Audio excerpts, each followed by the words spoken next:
Joy கிறிஸ்டல்டா இரண்டாவது முறையாக சென்னை சேப்பாக்கத்தில் உள்ள மாநில மகளிர் ஆணையத்தில் ஆஜராகி உள்ளனர்.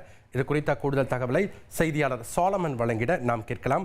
வணக்கம் சோலமன், இந்த விவகாரத்தின் முழு பின்னணி என்ன? இரண்டாவது முறையா அவங்க ஆஜராகிறாங்க, விவரங்களை பதிவு பண்ணுங்க.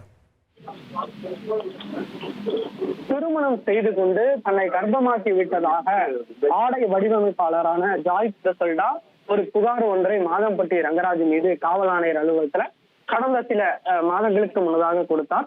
இந்த விசாரணையானது 1000 விளக்குல இருக்கக்கூடிய பெண்கள் மற்றும் குழந்தைகளுக்கு எதிரான குற்றத்தடுப்பு பிரிவு துணை ஆணையர் அலுவலகத்துல விசாரணை நடத்தப்பட்ட போது இருவரும் விசாரணைக்கு ஆஜராகினர்.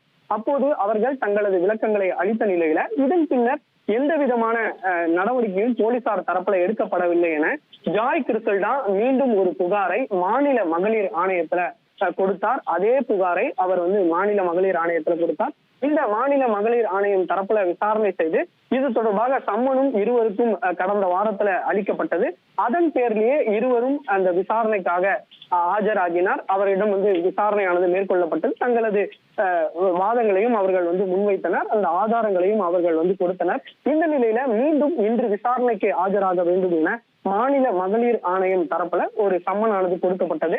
அதன்படி இன்று காலை தற்போது ஜாய் கிறிஸ்டல்டா அவர்கள் சேப்பாக்கத்துல இருக்கக்கூடிய இந்த மாநில மகளிர் ஆணையத்துல விசாரணைக்காக ஆஜராகி இருக்கிறார். மாநில ஆணைய அந்த தலைவி குமாரி அவரிடம் விசாரணை மேற்கொண்டு வருகிறார். இந்த நிலையில இன்னும் கூடிய நேரத்துல இவரும் விசாரணைக்காக ஆஜராகி இருக்கிறார். மாதம்பட்டி ரங்கராஜும் இந்த விசாரணைக்கு ஆஜராகி இருவரிடமும் தனித்தனியாக விசாரணை மேற்கொள்ள திட்டமிட்டிருப்பதாகவும் மாநில மகளிர் ஆணைய தரப்புல ஒரு தகவலானது தெரிவிக்கப்பட்டிருக்கிறது.